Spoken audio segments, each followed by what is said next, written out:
Dari awal lagi saya dah rasa lampu cordless ni lain macam.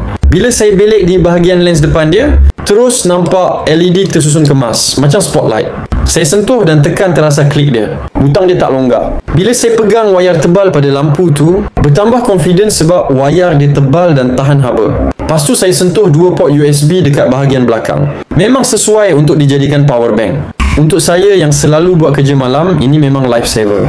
Saya mula laras lampu ni atas bawah. Engsel dia ketat elok, bukan jenis terkulai. Rasa kepuasan bila dapat adjust dengan tepat.